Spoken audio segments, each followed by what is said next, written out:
Hello mga ka-warrior. For this video, mag-troubleshoot po tayo sa aming consumer. Nag-low voltage kasi ang kanilang power. Nang makita namin na sira na ang kanilang meter socket, agad po naming pinalitan ng bago. Luma na kasi at matagal na ang meter socket. Hinda na maintenance simula ng pag-install sa kanya ng metro. Mga 20 dekada na daw. Kaya sa katagalan talaga ay magre-retiro talaga ang meter socket. Dahil sa ulan at init na rin.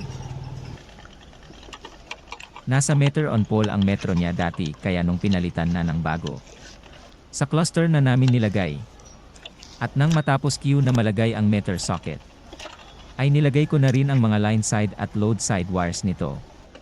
Line to ground pala ang system dito sa lugar nila. Kaya 3 wires lang ang gamit namin. Nakakomon na kasi ang neutral sa taas ng pole. Connected sa main neutral ng secondary line.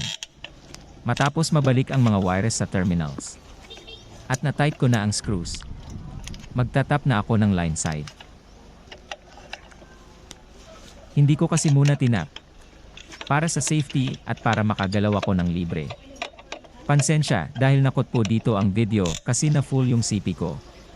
Okay na pala yung power ng consumer namin dito. Please follow for more. Thank you for watching.